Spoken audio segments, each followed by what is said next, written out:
बाद नमाज असर शयातीन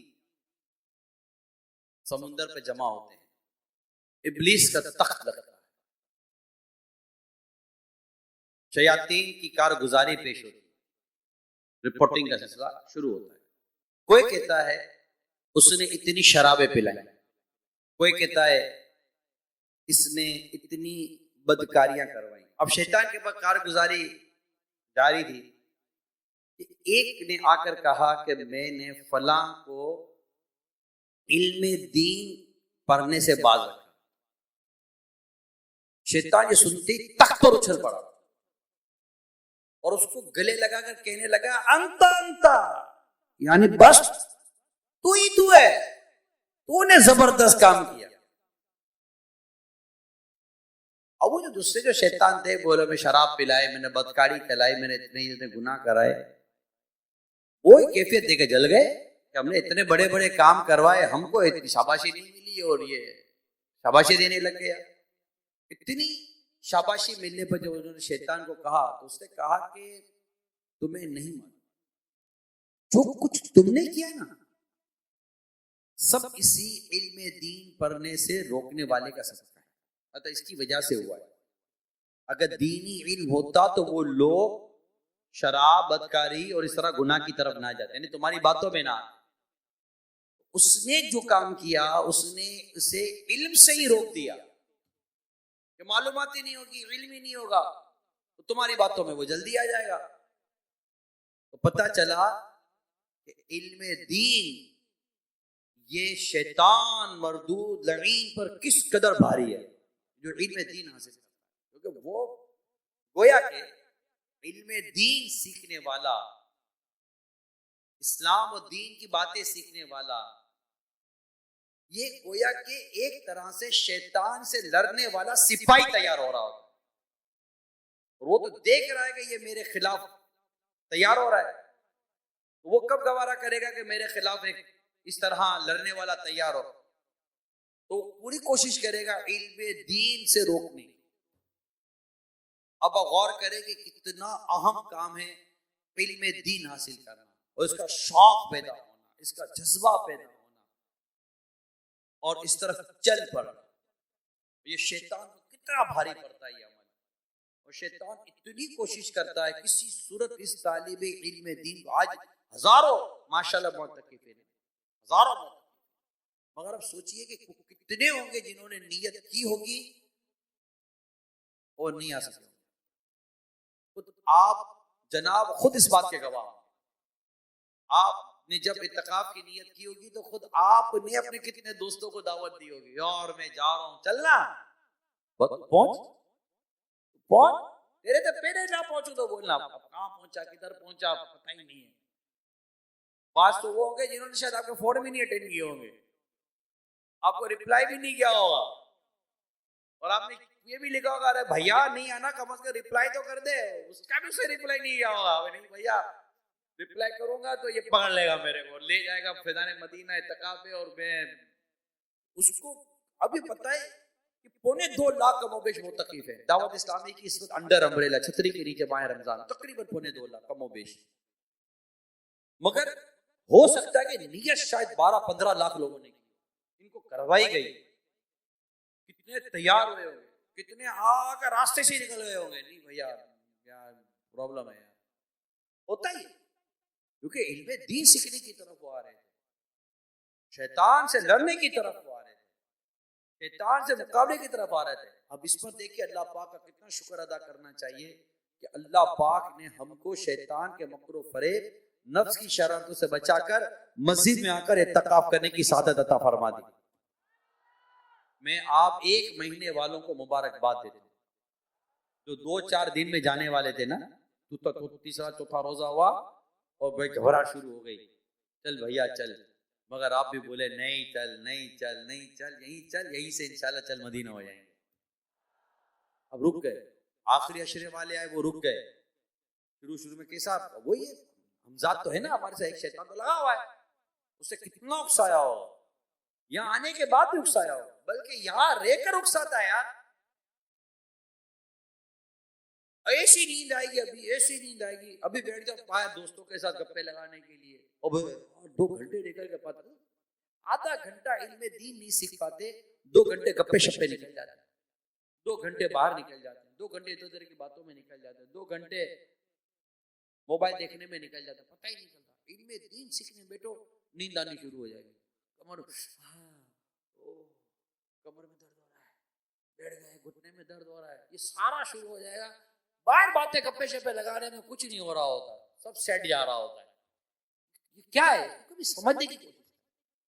शैतान इल्म दीन से रोकता है, शैतान इल्म दीन से रोकता है। इसके लिए ये बहुत खतरनाक मामला है कि कोई शख्स इल्म दीन सीख, इल्म दीन सीखना शैतान के मकरो फरेब को सीखता है, इल्म दीन सीखना अपने ईमान को मजबूत करता है, इल्म दीन सीखना उसको रूहानी ताकत नसीब होती है, इल्म दीन सीखना उसमें ईमान की कुव्वत नसीब होती है, इल्म दीन सीखना उसको शैतान से डरने की कुव्वत नसीब होती है। शैतान उसको हराम की तरफ लेके जाता है, मगर उसके इल्म दीन का नूर उसे बता देता है कि इस जगह पर मत जा, यहाँ पर फितना फसाद और शैतानी अमल है, और इल्म का नूर उसे जन्नत की तरफ लेके जाता है। अल इल्मुन नूर, हदीस में क्या है, अल इल्मुन नूर, इल्म नूर है, नूर। हजरत सैयदना मुआज़ बिन जबल रज़ियल्लाहु ताला अन्हु से रिवायत है, अल्लाह के प्यारे हबीब सल्लल्लाहु अलैहि वसल्लम ने इरशाद फरमाया, इल्म हासिल करो, क्योंकि अल्लाह पाक की रिजा के लिए इल्म सीखना खौफ खुदा है, इल्म तलाश करना इबादत है, इल्म की तकरार करना तस्बीह, इल्म की जुस्तजू करना जिहाद, बे इल्म को इल्म सिखाना सदका, और इल्म को अहल पर खर्च करना कुर्बत यानी नेकी है, क्योंकि इल्म हलाल और हराम की पहचान का जरिया है, इल्म अहले जन्नत के रास्ते का निशान है, इल्म खौफ में बाइस राहत है, इल्म सफर में हम नशीन है, इल्म तन्हाई का साथी है, इल्म तंगदस्ती और खुशहाली में रहनुमा है, इल्म दुश्मनों के मुकाबले में हथियार है, इल्म दोस्तों के नजदीक जीनत है। अल्लाह पाक इल्म के जरिए से कौमों को बुलंदी और बरतरी अता फरमाकर भलाई के मामले में कायद और इमाम बना देता है। फिर इनके निशानात और अफआल की पैरवी की जाती है, उलमा की राय को हर्फ आखिर समझा जाता है, मलाइका उलमा की दोस्ती में रग़बत करते हैं, इनको अपने परों से छूते हैं, उलमा के लिए हर खुश्क तर चीज, समुंदर की मछलियां, जानदार, खुश्की के दरिंदे और चौपाए इस्तिग़फ़ार करते हैं। इल्म जहालत के मुकाबले में दिलों की जिंदगी है, इल्म तारीखियों के मुकाबले में आंखों का नूर है, इल्म के जरिए बंदा औलिया कराम की मनाजिल को पा लेता है और दुनिया और आखिरत में बुलंद मर्तबे पर पहुंच जाता है। इल्म में गौर और फिक्र करना रोजों के बराबर है, इल्म सीखना सिखाना नमाज के बराबर है, इल्म के जरिए सिले रहमी रिश्तेदारों से भलाई की जाती है, इल्म से हलाल और हराम की पहचान हासिल होती है, इल्म अमल का इमाम है और अमल इसके ताबे है, और खुश बख्तों को इल्म का इल्हाम किया जाता है, जबकि बदबख्तों को इल्म से महरूम कर दिया जाता है। अल्लाह कितनी बरकत है इल्म, कितनी बरकत है। खुद आप गौर कर ले, या जहां जहां देखो सुन रहे हैं, अभी मदनी मुज़ाकरे माह रमजान में हुआ, आज 28वां रोजा है, कितना इल्म मिला, कितनी मालूमात मिली, कितनी नमाज बिल्कुल बेसिक इबादत है, उसमें कितनी खराबियां थी जो हमारी अल्हम्दुलिल्लाह इस इत्तिकाफ की बरकत से दूर हुई होगी, कितनों की किरात दुरुस्त हुई होगी, कितनों को पता चला ओ मैं तो यार ये तो गुनाह कर रहा था, ये तो हराम कर रहा था, जायज कर रहा था, तो पता ही नहीं था। अभी तो रोकता है शैतान, इसको पता ही ना चले, पता चलेगा तो ये मुझसे बचेगा ना। और फिर एक और बात बता दो जो उलमा ने लिखी, अभी या ज़हन आया मैं बता दूं, शैतान का एक मकरो फरेब ये है कि उलमा से मेरे उलमा अहले सुन्नत शाख, इनसे बज़्ज़न कर, क्योंकि जब आप उलमा से दूर होते हैं और उलमा के खिलाफ दिलो दिमाग में कोई बात बैठती है, तो नतीजा क्या निकलता है कि उससे दूर होते हैं, राइट।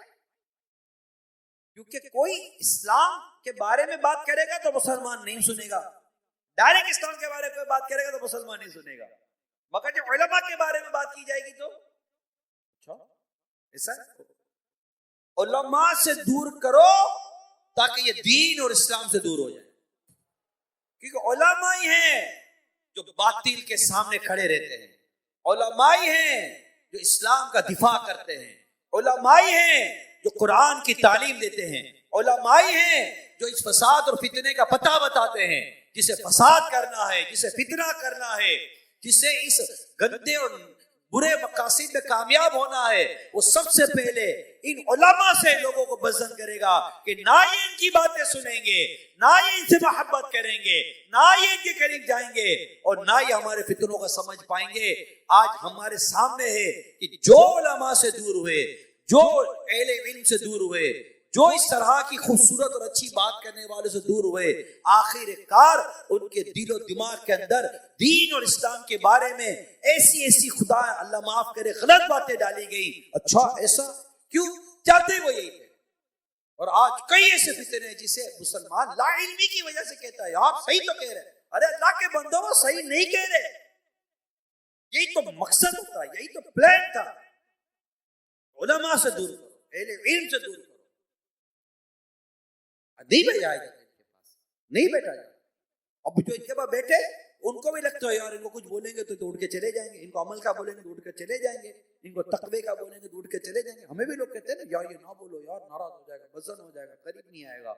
यानी आप सोच रहे सूरत हाल क्या हो गई है कि उलमा और मुबल्लिगीन कितने मोहतात हो गए कि अब आने वाले को ये बात बाजों का कहते हैं गट्टर के पानी को गट्टर का पानी कहने में भी डर लगता है कि इसको खराब लग जाएगा।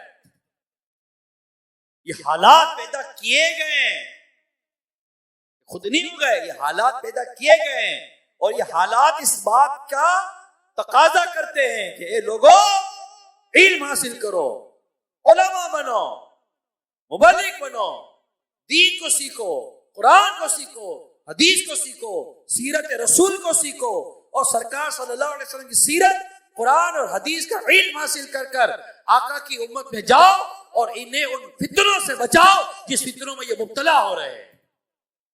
जिस तरह एक डॉक्टर की इस माशरे को जरूरत है, इससे ज्यादा जरूरत उलमा की इस माशरे को है। डॉक्टर को भी उलमा की जरूरत है, उलमा को भी डॉक्टर की जरूरत पड़ती है। बीमार होगा तो डॉक्टर के पास ही जाना पड़ेगा, लेकिन ये याद रख लीजिए जब जो पढ़ेगा उसको पता चलेगा। और जो मैंने सब बातें बयान की है ये सब पूरे पूरे मकाले हैं, अगर किसी को पढ़ना हो, इनका शौक हो, नईमुद्दीन मुरादाबादी रहमतुल्लाह ताला अलैह की मकालाती किताब है, इस पर इतने मज़ामीन है, मैंने अल्हम्दुलिल्लाह तलबा किराम इस पर बयान किया। और अभी थोड़ी सी बात याद आ गई, चंद एक लाइन उसका खुलासा याद आ गया, मैंने आपके सामने उसको एक खुलासा के तौर पर डिस्कस कर दिया कि ये पूरी प्लानिंग है। अब देखिए उलमा के खिलाफ जहन साजी की जाती है, उलमा के खिलाफ लोगों को, उलमा से लोगों को दूर किया जाता है। उलमा अब बिठा दिया जाता है, उनको चला दिया जाता है, इनकी वीडियोस आ जाती है, वो नहीं हो, उनको दीन इस्लाम इतना समझ में नहीं आता। तो सही अकीदा दुरुस्त उलमा के साथ बैठे तो सही, फिर बोले कि बात कैसी होती है, बात क्या होती है। दलाइल तो उनके पास होते हैं, गुफ्तगू तो उनके पास होती है, कुरान तो उन्होंने पढ़ा होता है, हदीस तो उन्होंने पढ़ी हुई होती है, सही और गलत का इल्म इनके पास होता है। वो मुत्तकी होते हैं, परहेजगार होते हैं, और जो अल्लाह के लिए तकवा इख्तियार करता है अल्लाह पाक उसे फुरकान अता फरमाता है। कुरान करीम में ये लिखा हुआ, मैंने कुरान का बयान किया कि जो तकवा इख्तियार करता है अल्लाह पाक उसे फुरकान अता फरमाता है, यानी अल्लाह पाक उसके दिल में ऐसा नूर दाखिल करता है जिस नूर से वो हक और बातिल को समझ जाते हैं, सही और गलत को समझ जाते हैं, वो फर्क करना जानते हैं कि ये हक है ये बातिल। आज जो इतने फितने बढ़ गए, लादीनियत, बदमज़हबियत, अखलाकियात का जनाजा निकल गया, हया के जनाजे निकल गए, और हया को अजीब और गरीब किस्म का करके पेश किया जाता है, जबकि आका फरमाते हैं हया जितनी ज्यादा उतनी अच्छी है। इस कदर दीन और इस्लाम के बारे में गलत बातें बयान की जाए, ये सवाल आते हैं, अब सुनते नहीं है, मदरी मुज़ाकरे बाद सवाल आते हैं अल्लाह के ताल्लुक से, रोजों के ताल्लुक से, ये क्या खुद ही सवाल आ जाते हैं? नहीं, प्लान किए जाते हैं, ऐसी बातें की जाती है, तहरीर फैल रही है, इल्हाद मतलब अल्लाह पाक के बारे में वसवसे डाले जा रहे हैं, कुरान के बारे में वसवसे डाले जा रहे हैं। इस्लाम और दीन की तालीमात के बारे में वसवसे डाले जा रहे। पहले किससे दूर किया गया? उलमा से, उलमा से दूर, ताकि ये वजात लेने के लिए वो उलमा के पास ना जाए, ये क्लैरिटी के लिए वो उलमा के पास नहीं जाएंगे। क्योंकि हमने तो पहले उलमा से दूर कर दिया, उलमा से बज़द कर दिया, अब उलमा के पास जाएंगे नहीं। अब हमारी जो सुनेंगे हमारी मानेंगे, या उलमा जवाब देंगे तो ये उलमा से लड़ेंगे। ये बाकायदा प्री प्लान, मैं बाकायदा इस पर पढ़कर बैठा हूं, जो मैं आपको बयान कर, तो पढ़ा ना हो तो नजर आ रहा है। मैं आपको सही बता रहा हूं, आज की तारीख में बात पर बात चलिए तो मैं कह रहा हूं, शुक्र अदा करे अल्लाह का, अल्लाह ने इस दौर को इलियास कादरी जैसा मर्द कलंदर अता किया। मैं आपको मजाक नहीं कर रहा। इस वक्त कमो बेश 1,25,000 के आसपास इस्लामी बहनें दरस निजामी कर रही हैं। 40,000 से ज्यादा इस्लामी बहनें दरस निजामी और ये फर्ज उलूम कोर्स और ये जो इस तरह के कोर्स से फारिग हुए हैं, और ये सिलसिला जारी है। और अल्लाह पाक ने चाहा तो चंद साल लगेंगे इंशाअल्लाह ताला दावत इस्लामी हर साल 12,000 से ज्यादा दरस निजामी से फारिग को तहसील उलमा फारिग करेगी। इस्लामी भाई इस्लामी ने मिला के 4-4, 5-5 हजार से ज्यादा तो अभी हो रहे हैं।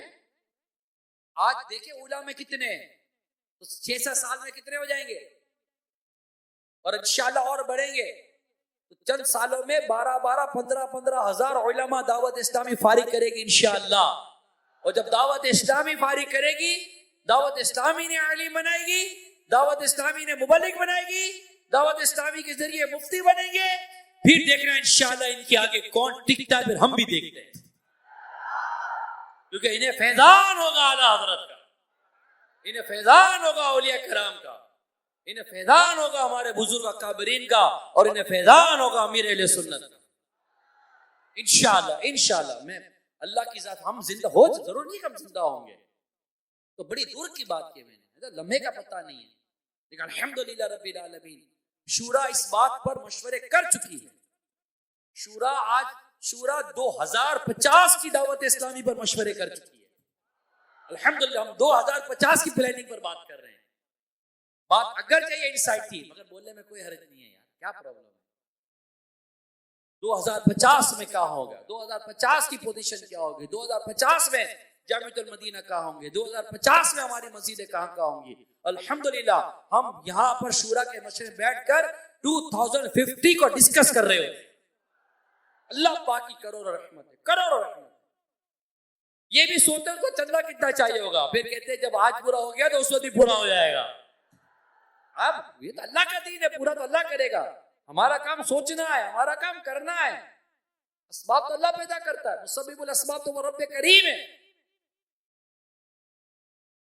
तो इस जो जितना वक्त ये गुजर रहा है, आलिम बनने की अहमियत बढ़ रही है, वो भी आला हजरत की तालीमात पर उतरता हुआ आलिम दीन, मसले के आला हजरत पर उतरता हुआ आलिम दीन, अल्लाह और उसके रसूल, साहबा कराम और अहले बैत अतार और औलिया कराम की मोहब्बतों के जाम पिलाने वाला आलिम दीन, उसकी जरूरत बढ़ रही है।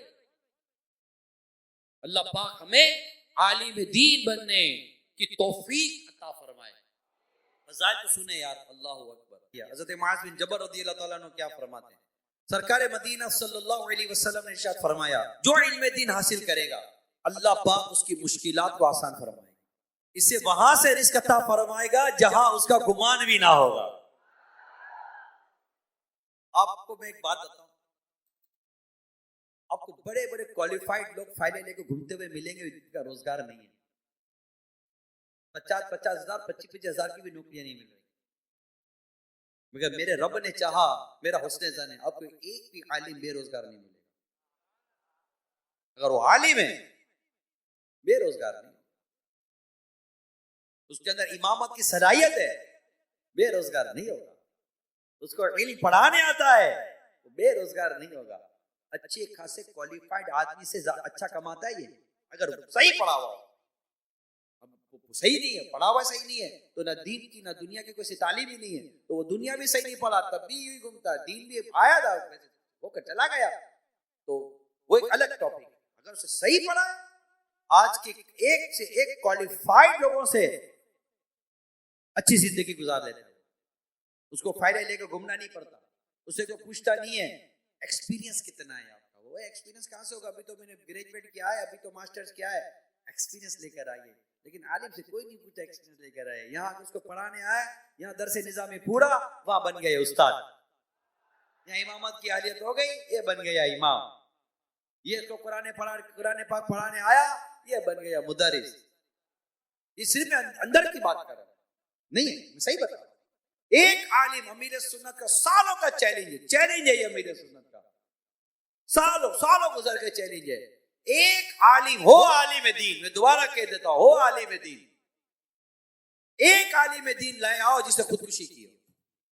नहीं, आलिम दीन खुदकुशी नहीं करेगा। आलिम दीन अल्लाह पर भरोसा करता है, वो तवक्किल होता है, वो अपने रब पर एतमाद करता है, उसको पता ही हराम मौत, ये क्यों मालूम है, मेरा रब मेरे हालात बदलेगा, और अल्लाह पाक उसके हालात बदल देता है, अल्लाह पाक उसको सब्र देता है, अल्लाह पाक उसे कनात देता है, अल्लाह पाक उसके थोड़े में ऐसी बरकत दे देता है कि लोग उसकी इज्जत करते हैं, लोग आगे बढ़ते हैं। अब देखिए लोग इमाम के आगे, बड़े बड़े लोगों के को हाथ चूमता है, अगर हाथ को चूमता है तो इमाम साहब के चूमते हैं, हाथ चूमते हैं तो उलमा के चूमते हैं।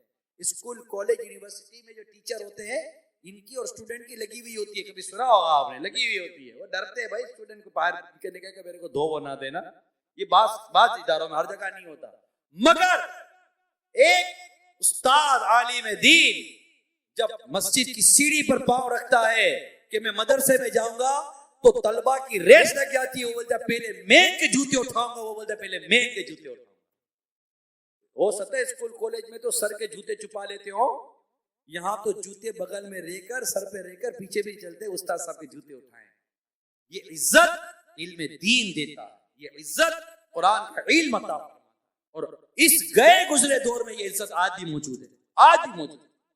आज भी अगर इमाम साहब आपकी गली से निकलते हैं, सिगरेट छुपा लेते, जो बाप से भी नहीं छुपाता ना, वो मस्जिद के इमाम से सिगरेट छुपा लेता। बड़े बड़े सिगरेट चेन स्मोकर भी अगर अच्छे मुअज़्ज़ज़ दीनी उलमा के पास बैठते हैं, सिगरेट नहीं पीते, पीनी हो तो उठ के चले जाएंगे, आ रहा हूं थोड़ी देर में, जाएगा 2-4 सुट्टे मारेगा, फिर वापस आ जाएगा। गलत है, ये आदत गलत है, मगर ये अदब क्या पता इसको बख्शवा दे। ये आज भी उलमा की इज्जत है, आज भी इमाम की इज्जत है। तो ये कभी भी ना सोचा करे कि ये मतलब कि कैसे होगा, तो जनाब वो कैसे होगा, क्या कैसे होगा, अल्लाह रिज़्क़ देने वाला है। हजरत उवैस करनी रहमतुल्लाह ताला अलैह से किसी ने कहा कि मैं फलां जगह, उन्होंने कहा कि हाँ फलां जगह चले जाओ, तो उन्होंने कहा वहां मेरे रिस्क का क्या होगा, तो कहने लगा अफसोस उन लोगों पर जिसे अल्लाह पाक के जिम्मे पर भी भरोसा ना रहा। अल्लाह पाक ने जिम्मा लिया है कि हर जानदार का रिस्क अल्लाह ने अपने जिम्मे करम लिया। अरे जो अल्लाह पाक के दीन फैलाए, क्या सोचते हो यार उसको कैसा भेजा होगा अल्लाह पाक। अल्लाह पाक उसके रिस्क में ऐसी बरकत दे देता है, लोग हैरान हो जाते हैं कि यार, लोग कहते हैं इनकी कम आमदनी में शुक्र की और इज्जत की जिंदगी गुजार रहे होते हैं, नींद अच्छी आ जाती है, सुकून है, राहत है। यार पैसे में अगर सुकून है तो ये पैसे वाला, हर पैसे वाला का नहीं कह रहा, मैं जनरल बात कर रहा हूं, अगर पैसे में सुकून है तो पैसे वाला गोली खाकर क्यों सोता है यार। अगर ओहदे में, मनसब में सुकून है तो ये बड़े बड़े ओहदेदार ये इस तरह डर कर क्यों जी रहे होते हैं यार। अगर शोहरत में सुकून है तो फिर शोहरत के बावजूद इसी बेचैनी वाली जिंदगी क्यों। सुकून तो अल्लाह की रिजा और अल्लाह पाक की रिजा वाली जिंदगी, और आलिम अल्लाह की रिजा की जिंदगी गुजार। आलिम बनना चाहिए मेरे प्यारे, आलिम अल्लाह तौफीक दे, आलिम बने बंदा, जिद हो बाद मैंने आज के बाद आलिम बन के ही इंशाअल्लाह सुकून का सांस लेना है, आलिम बनने की नियत करे। प्यारे आका सल्लल्लाहु अलैहि वसल्लम फरमाए, जो कोई अल्लाह के फराइज के मुतालिक 1 या 2 या 3 या 4 या 5 कलीमा सीखे और इसे अच्छी तरह याद कर ले, फिर लोगों को सिखाए, तो वो जन्नत में दाखिल होगा। हाय हाय, जन्नत में दाखिले की कैसी खूबसूरत बात कही है। मेरे आका फरमाते अल्लाह पाक क़यामत के दिन इबादत गुजारों को उठाएगा, इबादत गुजारों को उठाएगा, फिर उलमा को उठाएगा और उनसे फरमाएगा, ए उलमा के गुरु मैं तुम्हें जानता हूं, इसीलिए तुम्हें अपनी तरफ से इल्म अता किया था, और तुम्हें इसलिए इल्म नहीं दिया था कि तुम्हें अजाब में मुब्तला करूंगा। जाओ, मैंने तुम्हें बख्श दिया। अल्लाह अल्लाह आलिम बनना नसीब। आलिम की कदर व मंजिलत खलीफा हारून रशीद को पूछे। ये बड़ा बादशाह गुजरे और एक दोस्त थे, उलमा से बड़ी मोहब्बत करते थे, उलमा का बड़ा अदब करते, इनके दरबार में उलमा होते थे, फुक़हा होते थे। अंदाज है कि अपने साथ उलमा हो, रियासत में, हर जगह पर, इदारे में, अपने बड़े से बड़े काम में, बिजनेस में अपने साथ उलमा रखें ताकि वो हमारी रहनुमाई कर सके। यही तो नूर है, यही तो रोशनी है, यही तो हमें बताते हैं, यही तो बताते भी है, बचाते भी हैं। हो उलमा हक, मुत्तकी, परहेजगार, खौफ खुदा वाले। फिर आप देखिए अल्हम्दुलिल्लाह इनकी सोहबत और इनकी गुफ्तगू हमें किस तरह दुनिया और आखिरत में नफा पहुंचाती है। तो खलीफा हारून रशीद, इनकी कोशिश थी कि मेरा बेटा मामून रशीद आलिम बने। तो इन्होंने हजरत ईसाई रहमतुल्लाह ताला अलैह से राब्ता किया, मेरे बेटे को पढ़ा दें। तो उन्होंने कहा कि मैं यहां पढ़ाने तो नहीं आऊंगा आपके पास, आपके बच्चे शहजादे मेरे पास आ जाया करें। तो और रशीद ने कहा जी बादशाह के बेटे थे, तो कहा ठीक है आपके पास आ जाएंगे, मगर इनको थोड़ा वो सबक इनका पहले हो जाए। तो फरमाया ये भी ना हो, बल्कि जो पहले आएगा उसका सबक पहले हो। उलमा रब्बानी ऐसे ही हुआ कर, उलमा हक ऐसे ही हुआ कर। गर्ज मामून रशीद ने पढ़ना शुरू कर दिया। इत्तेफाकन एक रोज खलीफा हारून रशीद तो वहां से गुजर हुआ, देखा कि इमाम रहमतुल्लाह ताला अलैह जो उस्ताद साहब थे अपने पांव धो रहे हैं और इनका बेटा यानी बादशाह का बेटा मामून रशीद पानी डाल रहा है। बादशाह गजबनाक होकर घोड़े से उतरा, मामून रशीद को कोड़ा मारा, अपने बेटे को कोड़ा मार कर कहा बेअदब, तो ये अल्लाह का दुआ किस लिए दी है? यानी एक हाथ से पानी डाल और दूसरे हाथ से उस्ताद के पांव धुला। ये उलमा का आलिम। इमाम शाफी रहमतुल्लाह ताला अलैह ये इमाम मोहम्मद अलैहि रहमा के शागिर्दों में शुमार किए जाते हैं, और इमाम मोहम्मद अलैहि रहमा ये इमाम शाफी के सोतेले वालिद भी। इमाम शाफी रहमतुल्लाह ताला अलैह, एक मर्तबा इमाम शाफी अलैहि रहमा ने अपने उस्ताद हजरत सैयदना इमाम मोहम्मद अलैहि रहमा के यहाँ एक रात गुजारी। जब रात हुई तो इमाम शाफी नवाफिल की अदायगी के लिए अल्लाह करीम की बारगाह में खड़े हो गए। जब हजरत सैयदना इमाम मोहम्मद अलैहि रहमा, जबकि इमाम मोहम्मद अलैहि रहमा बिस्तर पर आराम फरमा रहे थे, अपने अंदाज से लेटे हुए थे, और इमाम शाफी अलैहि रहमा रात भर नमाजें पढ़ते रहे। फजर का वक्त हुआ तो इमाम मोहम्मद अलैहि रहमा उठे और फजर की नमाज अदा करनी शुरू की। इमाम शाफी अलैहि रहमा को बड़ा ताज्जुब हुआ कि वुजू ही नहीं किया, बेवुजू नमाज अदा कर रहे। पूछा आप बेवुजू नमाज कैसे अदा कर सकते, आप तो सोए हुए थे। इमाम मोहम्मद ने इरशाद फरमाया आपने सारी रात नवाफिल अदा किए फकत अपने लिए, जबकि मैंने नबी अकरम सल्लल्लाहु अलैहि वसल्लम की तमाम उम्मत के लिए ये अमल किया कि सारी रात बिस्तर पर लेटे लेटे कुरान पाक से मसाइल दीनिया निकालता रहा, और इस आज की रात में मैंने 1000 मसाइल निकाले हैं।